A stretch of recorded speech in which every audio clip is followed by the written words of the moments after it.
Dear student, पिछले class में आपने संतुलित रासायनिक समीकरण और असंतुलित रासायनिक समीकरण क्या होता है आप जान चुके हैं।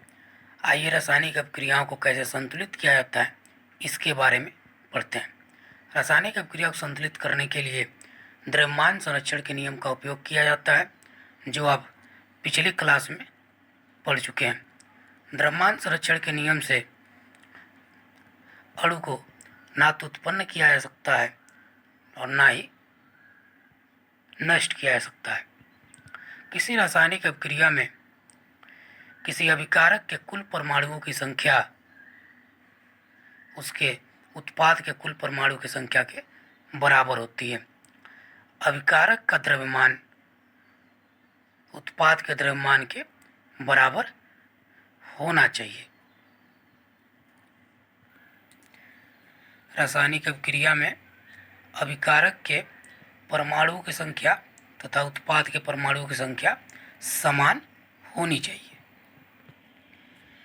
किसी रासायनिक समीकरण को लिखने के क्या क्या नियम हो सकते हैं, आइए उसके बारे में जान लेते हैं। पहला है, सबसे पहले हम अभिकारक तथा उत्पाद को लिख लेते हैं।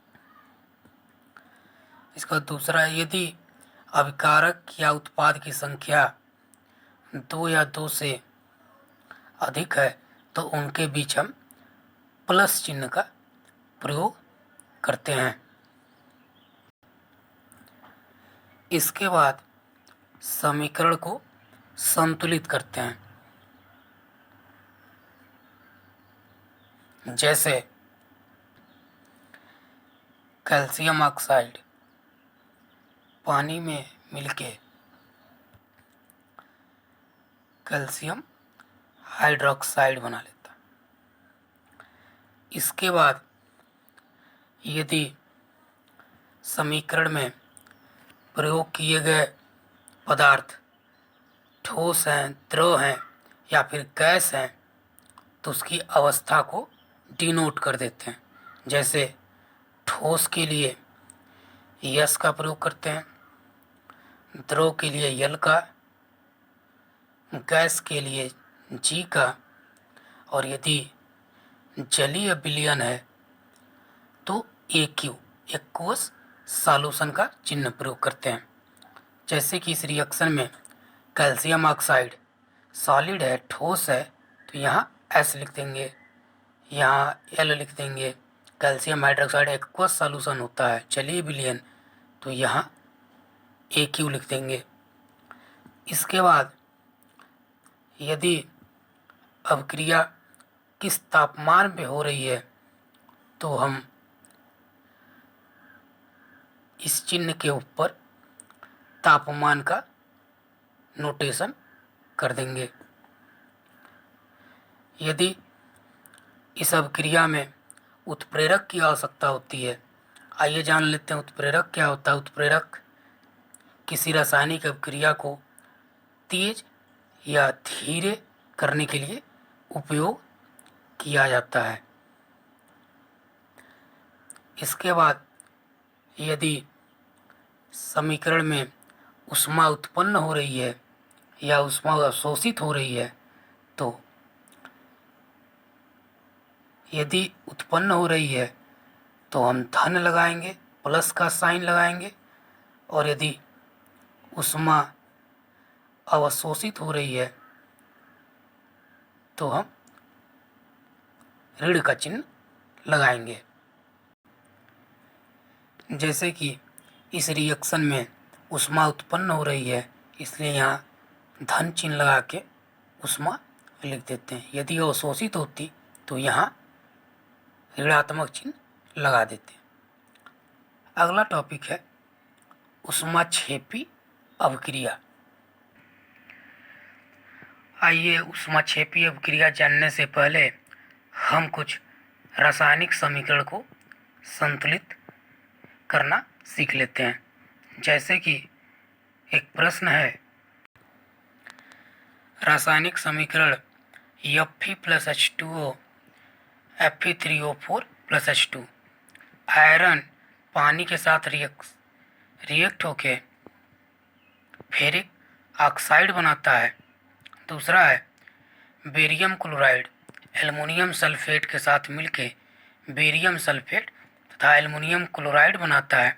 इसको संतुलित कीजिए। आइए सबसे पहले हम पहले समीकरण को संतुलित करते हैं। Fe plus H2O Fe3O4 plus H2।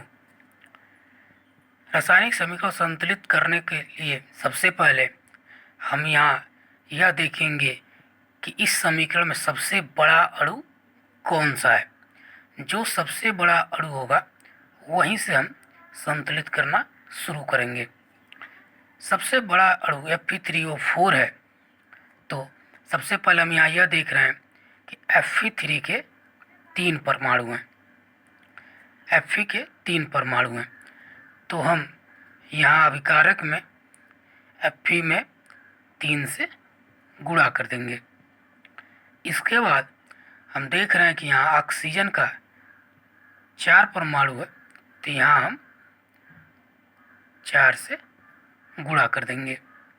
इसके बाद बचा हाइड्रोजन। वैसे भी किसी रासायनिक समीकरण में हाइड्रोजन और ऑक्सीजन को सबसे अंतिम में ही संतुलित करना चाहिए। यहाँ देख रहा विकारक में 4 दूनी 8 हाइड्रोजन, तो यहाँ भी हम 4 से गुणा कर देंगे। इस प्रकार यह समीकरण संतुलित हो गया। अगला समीकरण है BaCl2 Al2SO4 whole thrice BaSO4 AlCl3। इसमें भी उसी प्रक्रिया का प्रयोग करेंगे। सबसे पहले हम यह देखेंगे कि सबसे बड़ा अणु कौन सा है। इसमें सबसे बड़ा अणु Al2SO4 का होल थ्राइस है। यहाँ एल्युमिनियम 2 है, तो यहाँ हम 2 से गुणा कर देंगे। इसके बाद हम यहाँ यह देख रहे हैं कि सल्फेट 3 है, तो यहाँ सल्फेट में 3 से गुणा कर देंगे। इसके बाद यह एडजस्ट हो गया। इसके बाद हम यह देख रहे हैं कि यहाँ बेरियम 1 है, और यहाँ अभी हमने बेरियम को 3 से गुणा किया है, तो इसको हम बैलेंस करेंगे 3 से गुणा कर। इसके बाद यहाँ क्लोरीन 3 दूनी 6 है, और यहाँ देख रहे हैं 2 3 6, यानी क्लोरीन अपने आप बैलेंस हो गया। इस प्रकार यह समीकरण बैलेंस हो गया। अगला टॉपिक है ऊष्मा क्षेपी अवक्रिया। जिस समीकरण में ऊष्मा निकलती है वह समीकरण ऊष्मा क्षेपी अवक्रिया कहलाती है। जैसे कि CH4 2O2 से रिएक्शन होके कार्बन डाइऑक्साइड तथा पानी बनता है। इसके साथ साथ यहाँ ऊष्मा निकलती है। ऐसी अवक्रिया ऊष्मा क्षेपी अवक्रिया कहलाती है। अगला है ऊष्मा शोषी अवक्रिया एंडोथर्मिक रिएक्शन।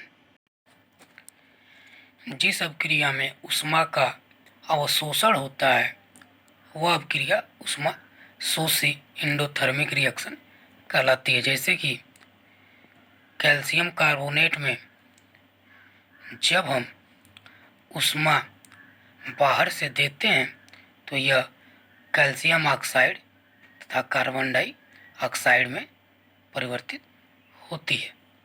इस अवक्रिया हम यह देख रहे हैं कि इस अवक्रिया को पूरा करने के लिए ऊष्मा देना पड़ता है। ऐसी अवक्रिया ऊष्मा शोषी अवक्रिया कहलाती है।